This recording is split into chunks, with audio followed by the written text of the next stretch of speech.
the county is putting forth. And one is Linda Redding, and so she would like to share just a couple minutes because she has attended all those meetings. You know, once you start attending those meetings, they take up a lot of time, but she's been really faithful and she can represent some of the views that were shared at those meetings. So we're going to give her a couple minutes to share what she's seeing. Thank you, Diane. Yeah. So I'm Linda Redding, and I live here in Nanjemoy. Everything we talked about tonight has been a good lead-in to the comprehensive plan process. And every 6 years, the county is supposed to update their comprehensive plan to reflect changing demographics and economics and science. Now, the comprehensive plan guides local land use, and their local land use profoundly impacts your quality of life. It has to do with the roads, it has to do with congestion, school crowding, air quality, microclimate, utility bills, flooding in your yard.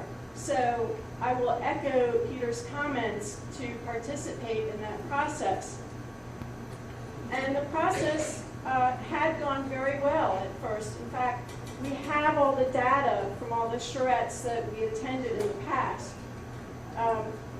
We had established a map. We've gotten kudos from the state. Hey, Charles County, you're doing really great. You're going to be a showpiece, and other counties are going to want to be like you. It's going to support your economic development. You're going to attract big business, white-collar energy, and we went to the Planning Commission with this map. And while we were at the hearing, a group of developers walked up with a different map that was almost the opposite of our map. And this map had been established through citizen participation, had been consistently voted on and selected by citizens from all over the county. So it was quite stunning. The Planning Commission at that time, there are some different members now who are more interested in educating themselves and doing the right thing for the county, but it's still not balanced properly. The whole process was hijacked. The Planning Commission adopted that map that night. So this is why we're still operating on a 2006 comprehensive plan, because you know, we had citizens, we had state, NDP, Maryland Department of Planning, DNR, all supporting our map, and this group of developers called BGI tried to hijack, well, they did hijack the process and force us to accept this other map. So I'm going to, you know, suggest we go back to all the data we already have, all the voter input, all the citizen input we already have, and accept the map that we had. It was called Scenario 1. There are a couple of components that would help us with the plan. There's a water resources element, which is supposed to ensure that water supplies and sewer capacity can support projected growth countywide, and they're supposed to provide a better link, they're supposed to better link land use decisions to water quality.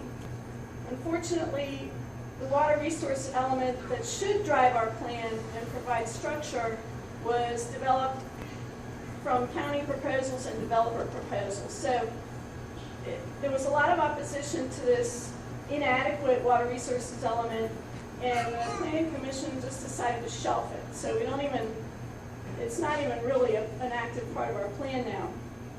We also did have priority preservation area map. This green part is Nanjemoy. The tan, as Hal said, is the Cogneck area for agricultural. Our green is forest.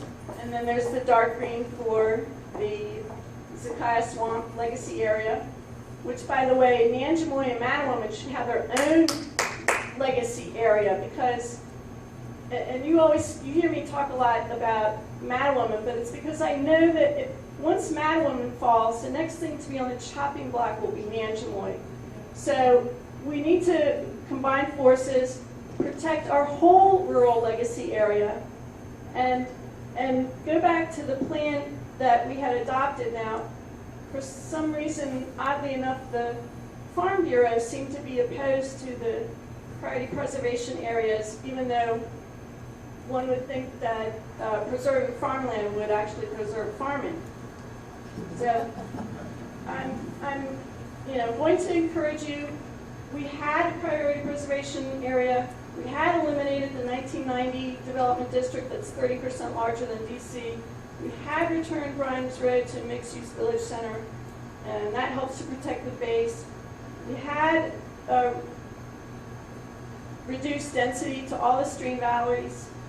And there's some other things like that we should add now to return the area around the private Maryland airport to resource conservation, because there are still forces that are trying to take away our rural character here. And I know when I come down here, I see the wildlife sign, and I know we want to keep that sign. Thanks.